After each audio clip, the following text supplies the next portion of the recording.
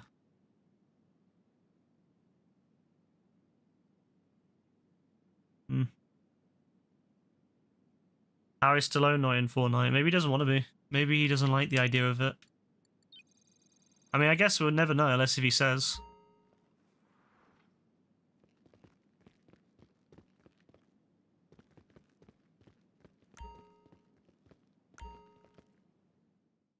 Yeah, I'm interested anyway. It'd just be nice to have something fresh. That's how I look at it. Like, I don't... Like, to me, it's just nice that we won't have water bending anymore. We won't have any of the god shit. And I'm assuming the god shit won't be there anymore. But, I mean, if it's about apocalypse and it's about, like, the humans rallying against the gods, then maybe there will still be some god shit in there still. But, yeah, I'm hoping that just having no water bending will be a massive improvement, I think. That will make that season, like, 10 times better. How is Tupac not in Fortnite? Ask the estate, whoever has the estate, whoever runs it.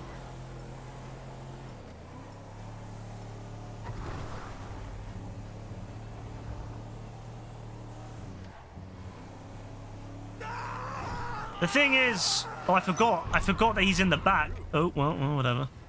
I completely forgot that that I was taking him there. I was in my world. But I don't know. I think it's easier for them to get people who are alive, because people who are alive can sometimes like the thing and do it cheaper. Like, we already know that like some people like Ice Cube, for example. Ice Cube likes different games, right? So he'll be willing to be in games cheaper because he likes those games. A lot of the people that play the games will be willing to do stuff more cheaper because they like the game it's in. Whereas some people, for estates, like people who are dead, the estates don't really care. They just want the money. So there's none of that. There's not that, if Tupac's alive now, if Tupac was alive, maybe he would say, you know what, I really like GTA. Yeah, I'll be willing to take a deal to get it in GTA, even if it's like not as much as I'd like usually. But because he's dead, he can't do that. Hearing those screams in the fire, GTA 6 would be crazier. Yeah, begging people, like, hearing them beg to be put out, or them, begging their, saying that their skin's melting and shit like that. Oh boy, if you have people saying that shit, that makes me think twice about doing it. I can't lie, I might not want to put people on fire in GTA 6. So they could do it for free. They can't do it for free though, because the estate who owns his, who runs his stuff, they make the money. They're the ones who charge. When you die and you're famous and you have products like that, you will typically have organized, or someone will organize an estate to run all your IP. So in that case, it's whoever was in his will. So they typically will then give it to someone to run, and that will be considered the estate. And so they have to pay the estate. And if the estate wants money, which is likely because there's no personal connection there, estates typically just want money for children, or for relatives, or for charity, or whatever whatever their estate is designed to benefit. Whereas if you're alive, like I said, you can have a personal interest in that. If you're a famous person who likes GTA, you might be willing to allow your music to be in GTA for free, or for probably not free, but a lot cheaper than if you are dead, paying the estate to do it. Like, I wouldn't be surprised if, like, for example, Frank Ocean, I wouldn't be surprised if he was willing to make a deal with Rockstar that actually was much cheaper because he wanted his music in GTA.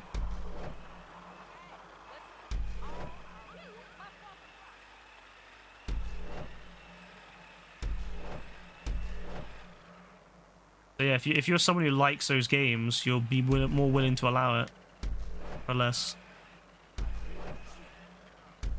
Does depend also if you own your music or not. If your music's entirely owned by record labels, then you're fucked. If you own the music yourself, you can do a lot more of it. Yeah, I like that they did Dr. Dre. That was, to be fair, that was pretty fun. Like, although I didn't love that DLC, I do admit it was pretty fun having like Dr. Dre in the game. I think it'd be great if Snoop Dogg was in it in a future one. I would love it if they got Snoop. I'd love it if they got Eminem. Oh man, Eminem would be amazing. I'd love to get all those guys in it. They could 100% get Ice Cube if they wanted to, because he's talked about how, you know, he likes video games and he's been in a few himself. I could imagine they could get him on it if they wanted to.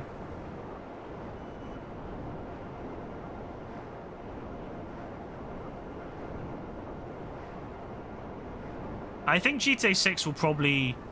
I can't obviously say for sure, but logically, what I'm thinking is that they might have live events, or at least events in GTA 6. I've always thought, why don't they do that in GTA Online? Like how Fortnite has events. Wouldn't it be cool if they had events in GTA? Now, even if it's just, even in GTA 5, if it was something as simple as just having a concert, like the concert in Vice City Stories, which is about, you know, Phil Collins, which was awesome. I love that. As a fan of Phil Collins, it was great having a concert. They could do shit like that in GTA. There's no reason at all why they couldn't pull something like that off on GTA. Stupid jerk! No way! Stop watching So I'm hoping that's something they'll be more willing to do in GTA 6. I'm hoping GTA 6 will be easier to change things in the world and do stuff like that.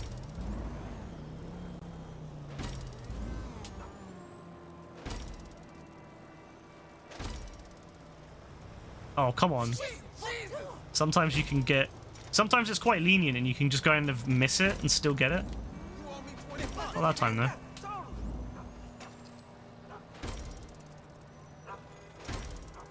Yeah, I think that'd be really fun if they had, like, live events like that. It'd be crazy to see everyone in, like, free roam going somewhere. If they had, like, a beach party, like a beach festival. And then everyone in the free roam starts congregating to go and watch their favorite act on the beach. You know, you have, like, a schedule, like a festival schedule where different people come on at different times of the day, right? And then you could go over to the festival. And it's like... at 3 p.m. it's this guy, and then at, you know, 6 p.m. is this guy, and everyone's like congregating at the beach to go listen, watch their favorite act. That could be really, really fun. I need to get home and get drunk. Hell yeah. Obviously, they'd have to make it so you can't shoot the act, but I'm sure they could get away with that. They could probably do what they're doing in this game, just stop people from aiming at them, make them invincible.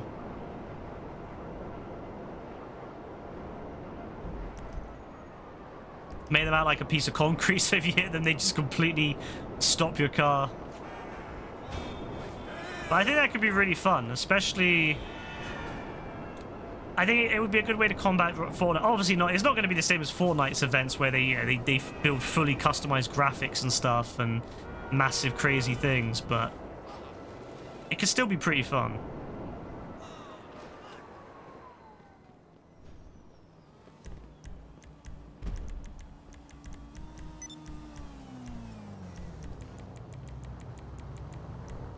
And if they did Phil Collins, bro, I'd be all over that. If they put a prime Phil Collins from back in like the 80s in there, bro, oh my days. Oh my days. I'll be all over that. Miami, you want Pitbull. You know what? I hope it's not Pitbull just purely for the fact that Rebecca would absolutely go nuts. Rebecca hates Pitbull. I don't know why, but she hates Pitbull. She has like some sort of like really strong hatred. I guess like my hatred for Ray. Where am I even going? What am I even doing? She has like a real strong hatred for Pitbull, just like my hatred for Ray. So yeah, I don't know. I don't think she'd be very happy if it was that. Other way. Oh, that parked car, man. Oof.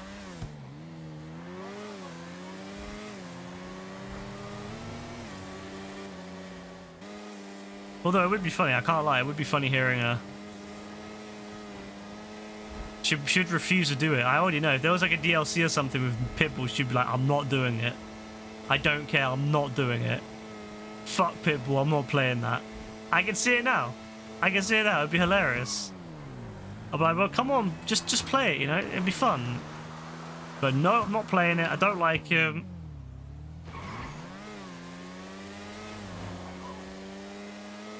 And she'll just be in free roam, like, chilling. She'll just be chilling in free roam, like, doing her own... Just sitting there in, like, the business or whatever they have. Just sitting in there, watching the cameras. Or... Oh my god, a fucking cow, bro.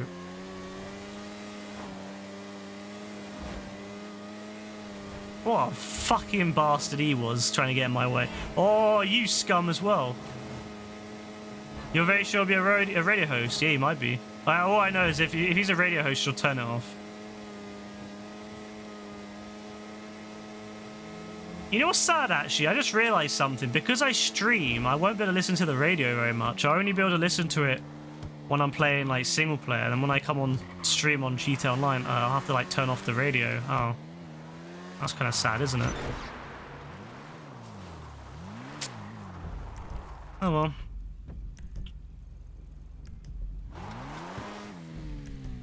Poor cow, why? I didn't kill the cow. He just got in the way. And why? Because obviously copyright and stuff, I can't... Yeah, well, you don't get money, but they still will mute your streams and they still will also block your streams in certain areas. So I don't want to have the situation where like half my streaming isn't available. Also, there's a possibility that they could still come after me, even if I don't get money. Companies can sometimes ask for people who play, you know, copyright stuff to get banned, and that's all it will take is someone putting a claim out, asking Twitch to ban those people or like temporarily suspend them, and then suddenly I lose my account over something that is as simple as just not having it play. So it's not worth it.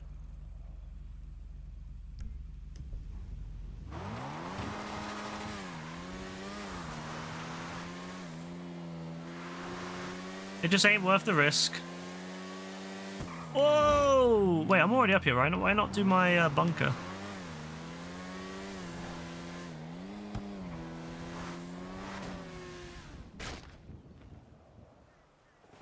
You know what would be funny? I already know this will trigger a lot of people. You go online, you go on GTA Online, right? And the introduction mission literally has Moody Man as Santa. Oh my god, that'd be the funniest thing. Ayo, don't you dare. Oh, you want to try some, yeah? Think again. Think again. What was that? Oh shit. Oh my god, it's coming after me. It's coming after me. Oh, he's dumb. He got stuck. Come on then.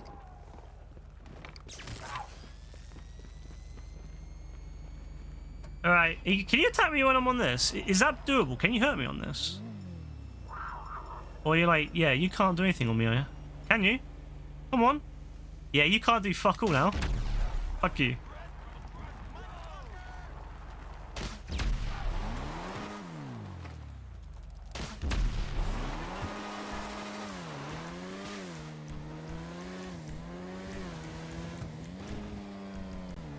But yeah, it's just not worth it. I don't want to have this situation arise where like Twitch one day decides to go after people who do it, so I don't want to risk it. So I just have the music turned off. It doesn't really matter because I've listened to the music on GTA Online so much I don't care, but I will probably... I just wish that Rockstar would separate the music and the sound effects. Because the copyright music and the non-copyright music, because I have to turn off all music, which means I can't hear the theme, the GTA theme, for example, the GTA, like the heist themes, which is really annoying because I really like the heist themes. But I can't hear them because of that. I would hope in GTA 6 they would switch it, like more like Fortnite, where you can either replace the audio with generic, or they just like only disable the copyright stuff and not the non-copyright stuff. That would be nice.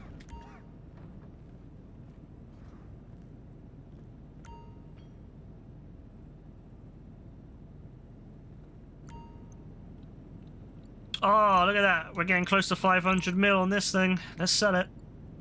This is going to be a dumb thing to do, by the way, with just one person. Oh, boy. What do you think? Is it going to be 2 Doom buggies? Yeah? Is it going to fuck me? Give me 2 Doom buggies? Oh! Not 2 Doom buggies. 2 Insurgents, though. 5 Insurgents. That's annoying. Doable, though. I can definitely do 2. I've done 3 of this before. Which is the delivery point? Oh, that one's fine. I like that one.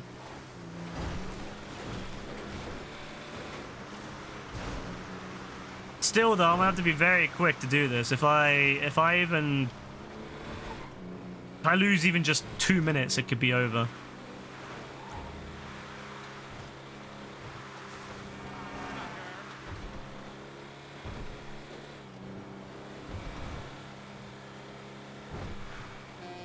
Oi! Back you. Oh, I should have swerved in that thing. Oh, I did hit it, though. Oh, I hit it.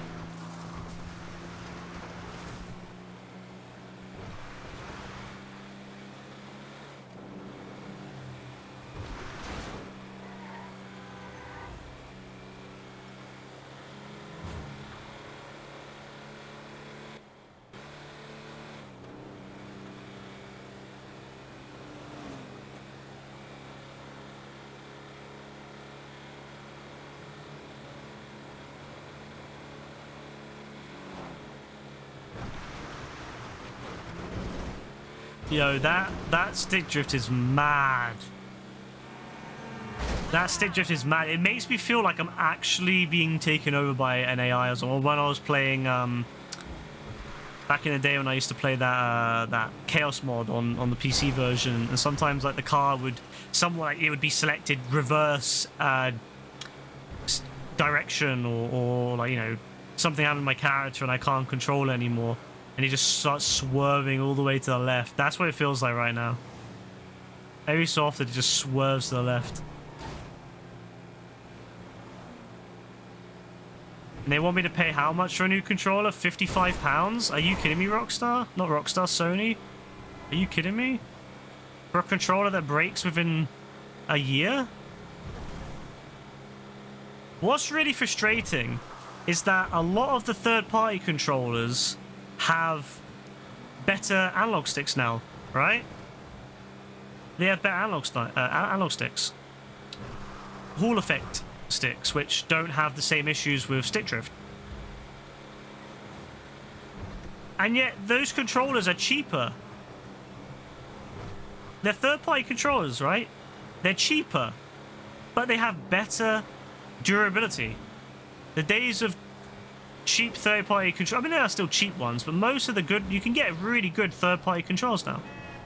And I really want one, but I don't know any that exist on the PS5, like that have Hall effect analog sticks. Because if I did, if I could get like an 8BitDo controller on the PS5 that has haptic feedback and has the proper, you know, the triggers that react, I would get it. But they have an Xbox Series that you can get, but there's no PlayStation Series yet, and I'm very upset about that because I would buy one in an instant if they had a proper PS5 one.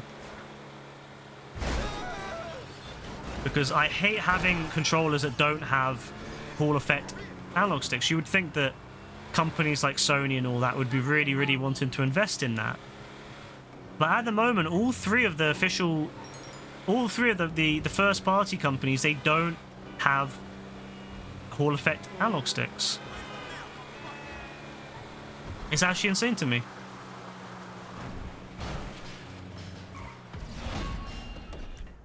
So, no, not that one, not that one. Put with the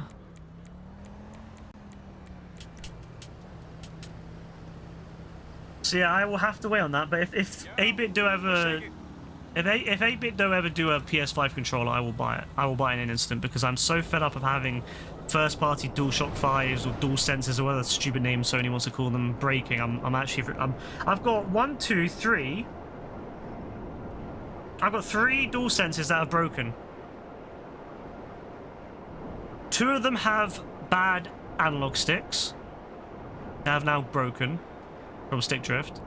And 1 has a bad battery that is just dead. So what my plan is I'm going to take the battery out of the... I'm going to take the good battery out of the DualSense that has stick drift and shove that into the DualSense that has no stick drift. But that DualSense does have an issue with the trigger. So what I'll need to do is I will need to take the trigger out of the other one and put it in that good one as well.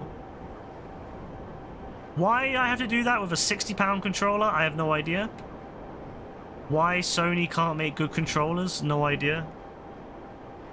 It's not any better on Xbox either. Nintendo as well. Microsoft and Nintendo both are known for having really shit controllers. Nintendo controllers have very bad stick drift issues. Microsoft has some stick drift issues and some other things as well. All of which could be fixed by just using Hall Effect analog sticks.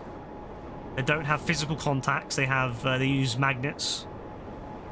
All of that, very easy to do. And it's still cheaper. You can still buy an 8-bit Do controller cheaper than an official Xbox controller. I don't get it. I don't get Microsoft, Sony, and Nintendo. And Nintendo won't bother doing anything about it because they have sold an insane amount of Joy-Cons. They don't care.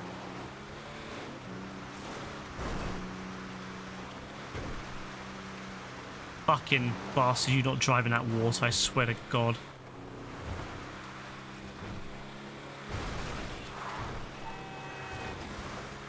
My favourite thing as well is that you can also buy, like, the Sony... You know how they have the Sony controller where you can... It's like the DualSense Edge or something, whatever it's called.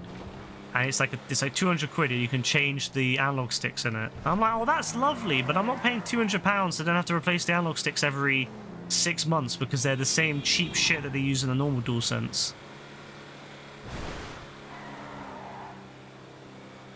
It'd be so easy for them just to release a controller that has proper Hall Effect analog sticks. I mean, there are some downsides for Hall Effect analog sticks as well. I believe they can, over time, lose calibration. They can lose, they lose accuracy a little bit over time because of... I have no idea why, but they can apparently. But it's way longer than what a normal controller will do. A normal controller will go off way before 10,000 hours, but from what I've read, Hall Effect controllers will typically be good for at least 10,000 hours. So... Or you buy an off-brand. Well, the problem is that it's not so bad on Nintendo and... Well, I wouldn't want to buy on a Nintendo, but on an Xbox, it's not so bad because the Xbox controllers are so basic. They have really old-style rumble, and they don't really have anything in them that's particularly hard to replicate. But the problem is, if you buy a controller for the PS5 that doesn't have haptic feedback, it doesn't have the triggers, you aren't getting the same experience as what you do on a normal PS5. Like, one of the best things about the PS5 controller is the haptic feedback. It's very noticeable when you play a game like even GTA with the rain tapping on the car's roof. But especially if you play a game like, let's say, Astro Bot, it's very noticeable.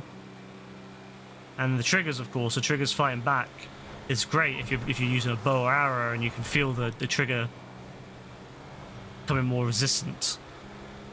So, on the PlayStation 5, I wouldn't want to get a controller that doesn't have those features. Whereas on Xbox, the controllers are very basic, so you could get a third-party controller and have everything that the normal controller has with no issues. So, Joe, what are you saying, bro? So I'm just waiting for when Sony will hopefully eventually work with 8-bit Do to release a proper controller that has all the features of the PlayStation controller, but also the Hall Effect analog sticks that do away with stick drift. And I will pay good money for that. Even if it costs like 80 quid, I'll buy it. Purely for the fact that having a Hall Effect controller would mean I wouldn't have to deal with the stick drift every 6 months to a year that happens.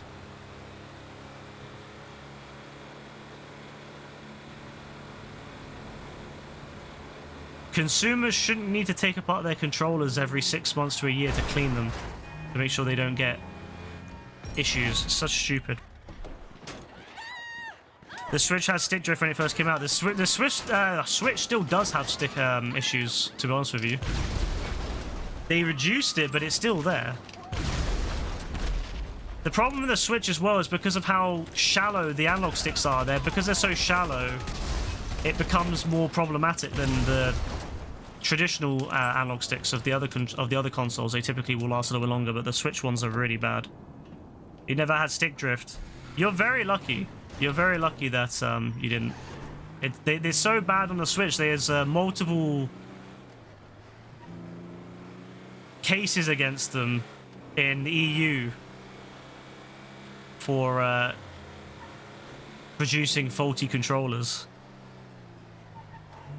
The Pro controller is the best controller on the Switch. It has a lot less issues, but the standard ones are very bad. Standard Joy-Cons are the worst. Playing PGA Tour 2K33. Oh, 23. I thought I said 33 then. That sounds good, bro. Is that the that's the golfing game, isn't it? PGA.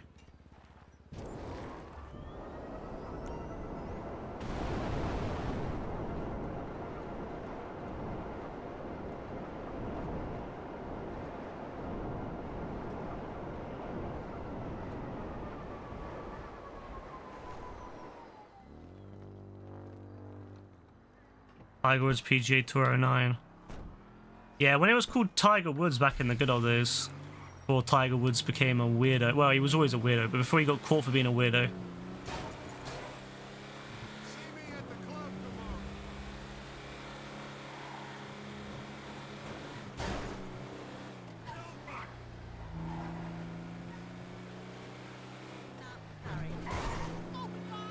Imagine being Tiger Woods, being on top of the world, and then fucking up as bad as he did, and now being forgotten by most people who aren't familiar with golf.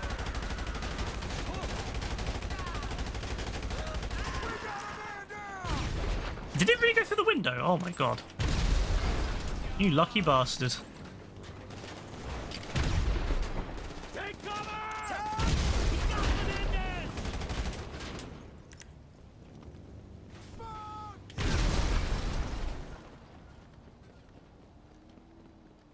You're watching the actual PGA Championship, so you felt like playing it. Yeah, that makes sense.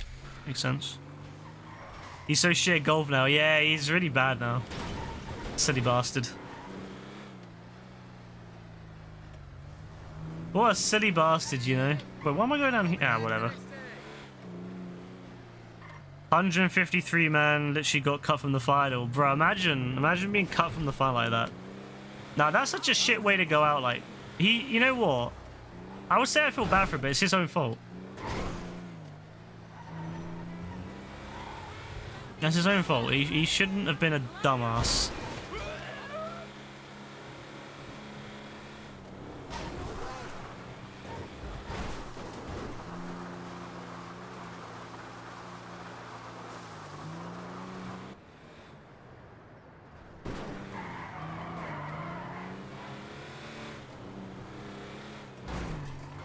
Imagine cheating on your wife, bro. That's so stupid. Should be glad he has a wife.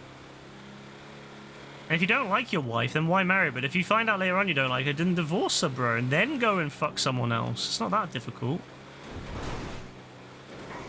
You don't start a new box of chocolates until you finish your previous box of chocolates. And I don't want anyone here telling Rebecca I likened that to a box of chocolates, because she would probably not be happy being called a box of chocolates. Well, then again, maybe she would. If it's the right kind of chocolate, she'd probably be okay with it. If it was like chocolate buttons, she'd probably be okay with it, because she likes chocolate buns a lot. So yeah, actually, it probably doesn't matter if she found out.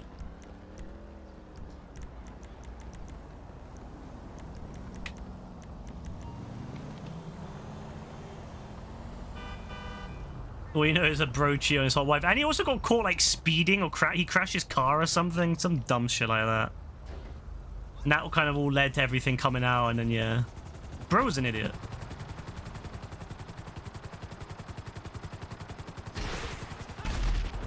Honestly, though, like, if you have a really great woman, and she doesn't even have to be hot, you know, like, I couldn't care less about attractive, like how hot someone is. I would just want to have someone who's got a good connection. I would never want to sacrifice a good connection. You know? Not to say Rebecca's not hot, but like the thing I value the most with Rebecca is is our connection. And so I think that, yeah, why would you want to cheat on that? Why would you want to lose that connection for some random bimbo? No offense to the other lady. No offense to the other lady, you know. She tried to beat his ass. He tried. Why? Did she find out that he's? Did she get annoyed because he's like, I can't see anymore because my wife is gonna be fucking mad? Like, what a dumb guy, bro.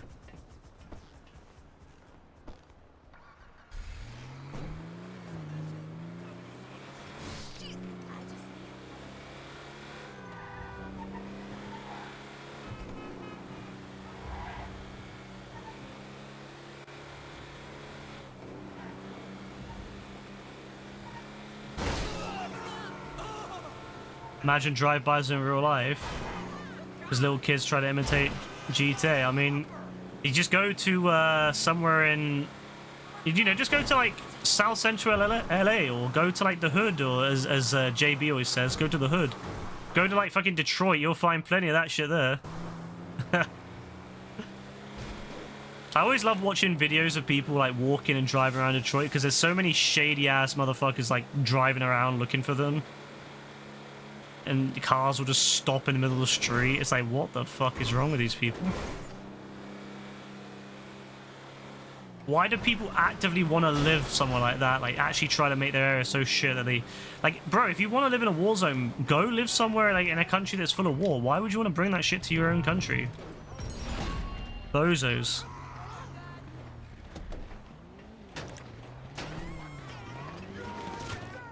Bro, what was that accuracy, though?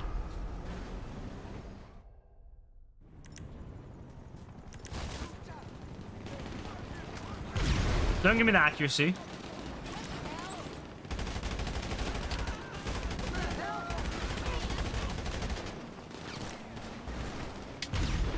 Why am I shooting that with that? Come on. Alright, use that on that.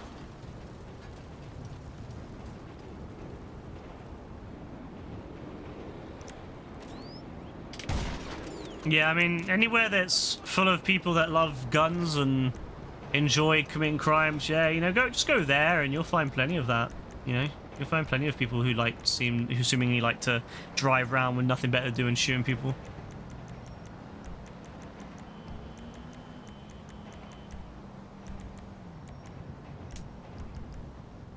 Sad though. I think it's sad that people do that in their free time. Like, who just wants to, who thinks to themselves, ah, yeah, you know, I want to go around looking for trouble. Like, honestly. Out of the way. One thing I was thinking about, you know, if you want some realism, yeah, when you're driving over like a person, you hear all their bones crack. That would be interesting. You hear all their bones crack and you see them, all their broken arms and broken legs. Because the characters in GTA 5, they just get back up and walk off. But could you imagine you like drive over someone, they break their leg and then they have to limp off? That'd be crazy.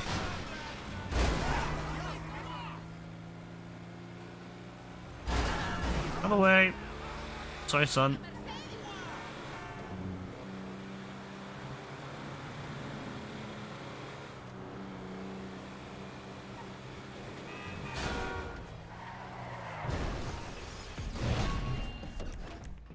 Alright, that was that was alright, fair enough.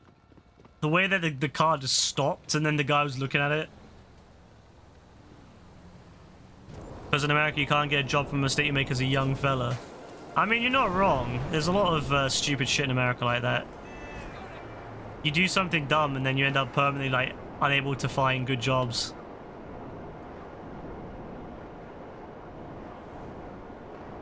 But and there's some people out there that just keep doing stupid shit even if they get second chances, you know? And they'll get given a second chance. You know, the court will like wipe their record and be like, yeah, you got another chance. And what do? They go and do it again just because... I think some people just like mentally fucked, like something's wrong with their brain. Like the switch that should be on, let's be a decent person, is just not there. Permanently short-circuited. I think a lot of people have that switch though. You think about how many people out there when they have something, let's say they have like a bottle of drink. They buy a bottle of drink, they carry it somewhere, they drink it, right? And then they go, ah, I've carried it all this way. I've drank it, and now I'm going to throw it on the floor. It's like, well, you've already carried it all the way there. Why can't you carry it all the way out? But that doesn't compute. And I think to myself, how do those people exist? Like, how do they function where they think like that? Like, what is wrong with their brain?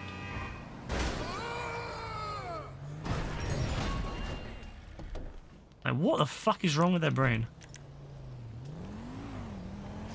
Do they have a brain? Maybe they don't have a brain. Maybe that's the problem. That ain't.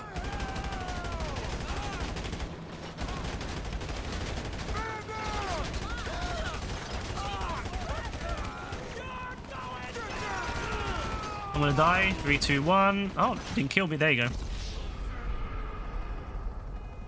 I do genuinely believe that a lot of people have just like that good and bad, morally right and wrong switch in their brain is just not there. I think that a lot of the older people, it's because of lead paint. I mean, to be fair, a lot of people that end up in these situations, especially in lower income areas, typically they're exposed to more like dangerous chemicals, more dangerous, you know, things that would potentially fuck with their brain development too. To be fair, yeah, may actually be that. They don't value their life. I'm more afraid to die. Cringy shit. Yeah, legit. I see it in London a lot, you know. There's always people out there now that just think it's, you know, they'll just carry like a knife on them, and then they'll be like, you know what, if I don't care if I die. And I'm like, bro, I don't give a fuck if you die either. Just like, don't fuck with other people. Like, don't take other people's like lives. You know what I mean? Don't harm them.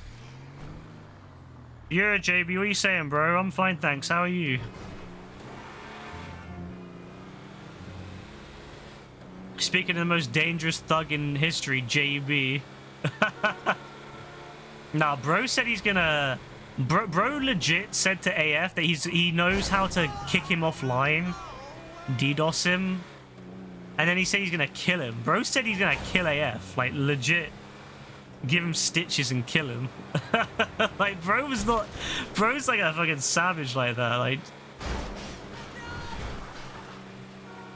Bro's like, yeah, you better not say AF or I'll kill you. I'm like, oh my god, bro. That's the real thug right there. My favorite part was AF literally put his like phone onto Google Maps so you can literally find where he currently is anyway.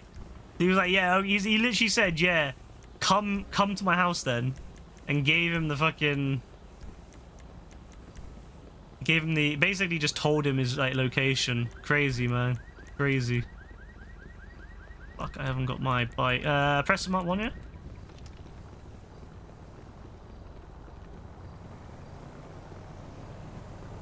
JB, are you still going to kill AF?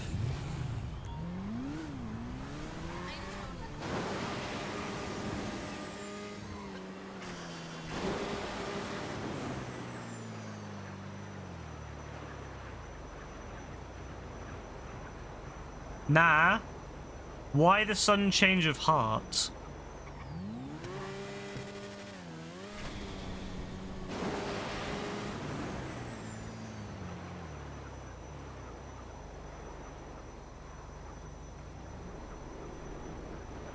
Oh, I love the original Oppressor. It's so much fun. Oh, it's so much fun. I will miss this in GTA 6. The Oppressor Mark 2, not so much, but I love the Oppressor Mark 1. It's so fun. Put him to sleep? Why would you put him to sleep and not kill him, bro? Like, you literally told him like 3 or 4 times that you're gonna kill him. And then you said you were gonna give him stitches. And then you said you were gonna kill him.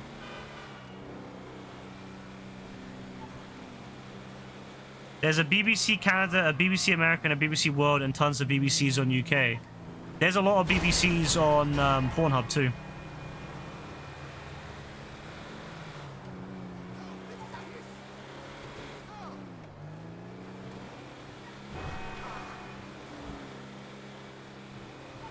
Because he's a snitch. Ah, he's not a snitch, bro. I would have listened to your I would have listened to your message anyway, bro. You sent them in a public Discord where I literally will monitor them. Like, what do you mean he's a snitch? I literally could see them and listen to them. Not that kind of BBC. Oh, that's the only BBC I know about. I've never heard of the other BBC. I've only ever heard of that BBC. Pornhub BBC.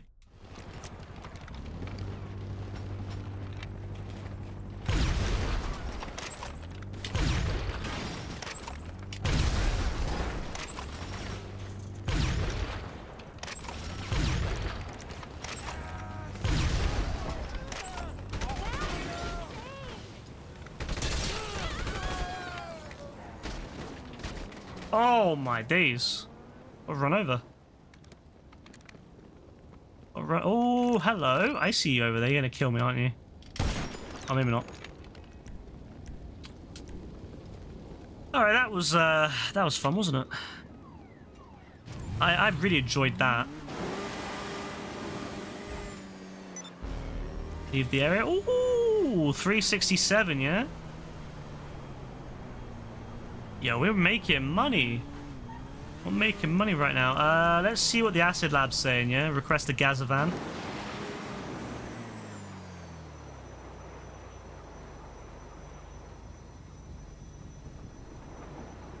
But yeah, the BBC, the British Broadcasting Corporation, yeah, quite, yeah, they have like different operations. They're one of the largest operations in the world, I think. They have like, yeah, they have people around the world.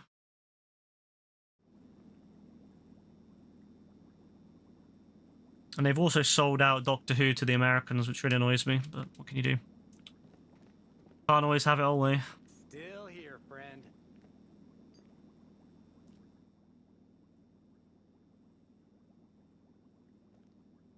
Ah, look, that's amazing. Look, he's like, oh my god, what is that?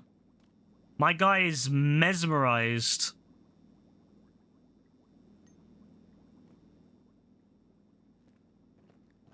Feeling a little off? Okay, we'll need to pay. So I really like the crew logo on this, you know. Whoa, excuse me. It looks cool, like on the box art and all that. It looks really good having like the crew logo on it. It feels really nice. Like, yeah, that's my shit right there. That's my shit, bro. Look at that. That is crazy. Oh. Definitely pushing Look. it with that. Right, don't call me, please. leader. You know ITV Channel 4 and Channel 5 too. Yeah, they're alright. I can't lie. Okay. I can't lie. The most people who watch now, like old people and yeah, old people. I don't know many people that watch like live TV anymore. Fuck off.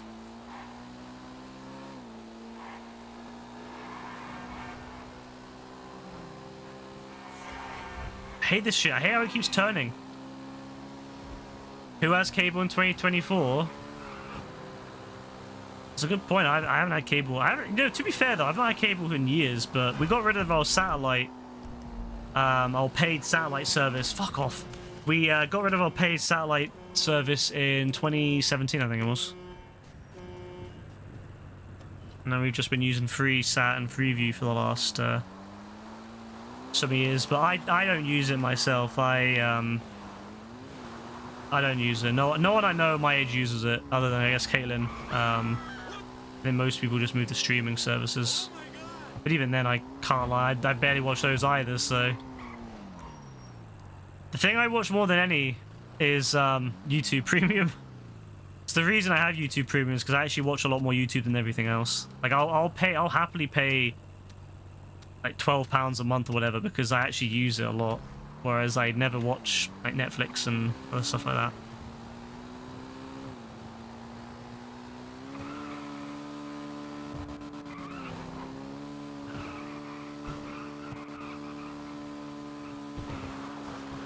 The main issue with watching stuff, and this happens every time I watch something, is I end up wanting to play it. Like when I was watching the Fallout TV show, I really enjoyed that, surprisingly. But every time I was watching, I was just saying to myself, but why not do that? Or why not do this or that? And I just think to myself, oh, if I was playing Fallout, I could actually do that. I could just go and do what I was thinking would make sense. Instead of having to, like, be stuck there watching the thing.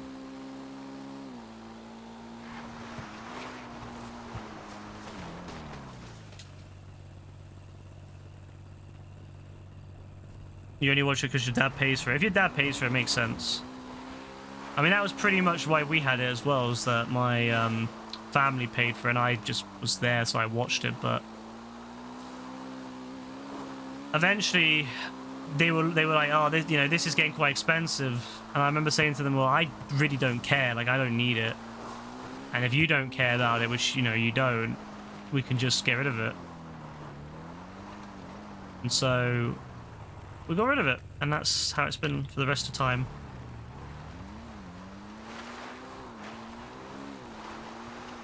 You're adopted and your mum's 50. That's pretty cool though. Like I like that you know, people I'm glad that people can be adopted out and find good families, you know.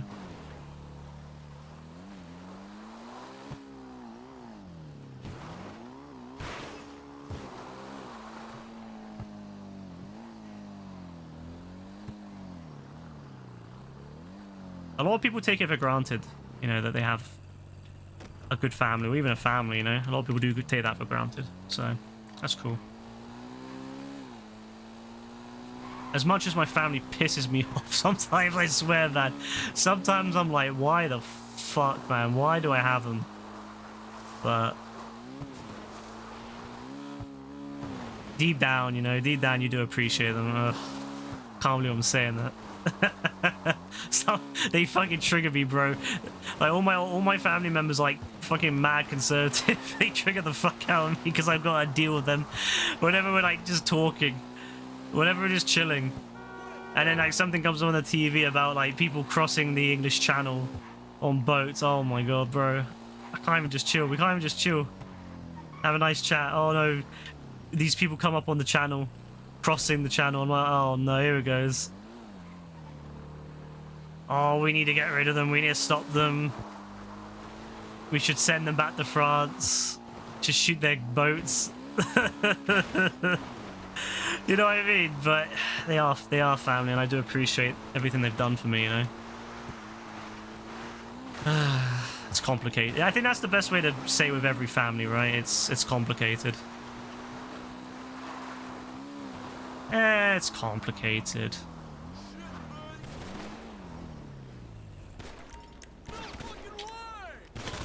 Ryan Jr. and Rebecca Jr. funny joke. I highly doubt we'll have kids, to be honest with you. Rebecca's more supportive of it than me.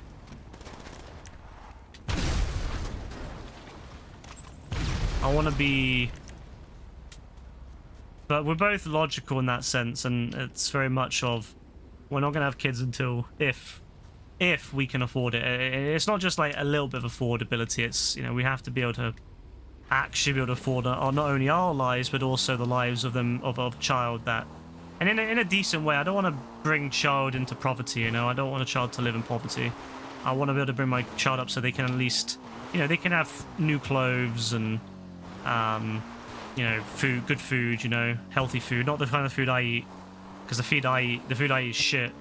I was talking to Rebecca about that a couple of days ago when we were going to get food, fast food. I was like, if we have a kid, I want it to grow up eating healthily. Like, I want it to like healthy foods. I hate healthy foods. It's something I'm always going to hate. But I want them to actually grow up liking and loving and wanting healthy foods. You know, whereas I'd reach for a Coke, I want them to reach for like a bottle of water or something. Well, not a bottle of tap water, baby, not bottle of water. Tap water, but we'll see on that one. Child support is cheap. Well, it's more so the fact that just the cost of living is so high now in the UK that most people... I think there's like 4 million people in the UK now, 4 million children in the UK that are in child poverty. Because so many people struggle to pay...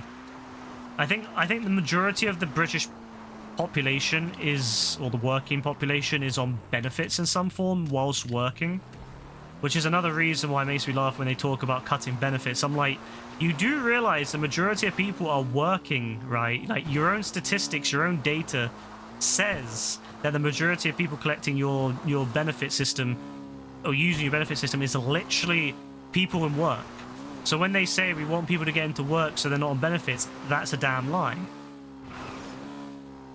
But it's not cheap to have children here. It really isn't. Unfortunately, that's just the way it is. I've heard of other countries have much better. In Europe especially, there's a lot of countries that will have really good childcare options that are very cheap or even free. Up to, like, you know, even after they've started school. Whereas in the UK, or at least in England, I'm not sure about the other ones, but in England it's very difficult because your kids will... You'll get a very small amount of childcare for free, or for, and then after that you got to pay for private childcare, and it's so expensive. You'll be spending thousands of pounds a year just of your very meager wage just paying for childcare. So you have two people working in your house, and I know it's another thing. I don't want to have children if we're both working. I don't like the idea of that. I don't like the idea of your child basically being shoved somewhere else to live. Pretty much after school. They finish school, they're shoved off to some club or some childcarer, and they only get to see you from about 6 o'clock to their bedtime, because when they're young, their bedtimes will be what, 7 o'clock, 8 o'clock in the evening, right? They're only going to get to see you maybe 2 hours a day, and that's not good. That's one of the things I believe is the reason why a lot of kids these days are very unruly, is because they don't grow up having much of a family life. They only ever, you know, and that's why they become the way they become, is because they don't have a chance to learn and to see how their parents are and to learn compassion and love. So yeah, that's fine, innit? Yeah, so many kids will be just shoved into these things, and then they'll never learn. And yeah, you really see them. You see these unruly little bastards where they're just like thrown onto the streets. And you say, where's your parents? And they're like, at work. That's such a sad and lonely life in a way, and you know, they fall into the groups of the wrong people. So I don't want to have kids until we can afford it, but not just afford it, but like really afford it. So I don't see it happening anytime soon. I just don't see it being feasible whilst... It's impossible whilst we're in our 20s. And I don't see it being feasible for at least halfway through our days, at least.